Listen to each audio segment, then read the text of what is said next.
Ayun yung mga kuys, namomroblema lang ako. Kanina pa ako namomroblema eh. Kasi yung napasukan kong subdivision, tingnan mo naman, ang laki, ang lapad niya no. Oh, ito yung dalawang. Diba? Saan ko siya ngayon nilalagay? Namomroblema. Ang laki na ito oh.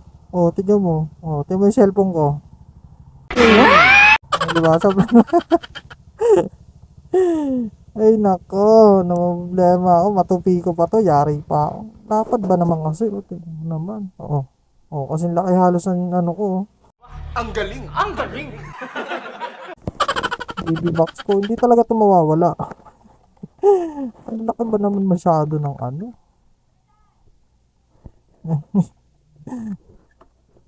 Balik natin mamaya yung kay Chip. A few moments later. Ayan, labas na tayo dito.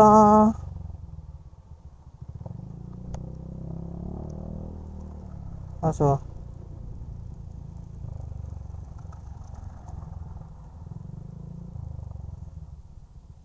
Dito yung ano ko eh. Oo.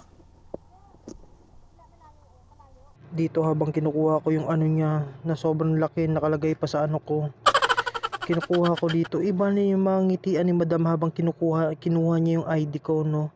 Ayan, tinuturo niya na yung ID ko. Samantalang habang ako ay palapit, iba na yung ngiti niya sa akin. Nangungulisap na yung ngiti niya. Tignan nyo naman. Diba, tuwang-tuwa siya sa mga pangyayari. Hindi ko alam kung ano sasabihin ko habang kinukuha niya yung ano. Yan, laki ng ano niya yan. Tapos salitan kami ng ano. Ayan, kinuha ko na yung ID ko. Iba talaga yung ngiti ni madam. Kaya ito na yung mga sumunod na pangyayari. Ang laki ng ano mo. Ang laki ng ano mo. Ang laki ng ano mo. Ang laki ng ano mo. Ang laki ng ano mo. Natatakot ako baka mawala eh. Akala ko kasi mawawala. Ang laki. Sana all! Sige madam, thank you. Kaya nga eh.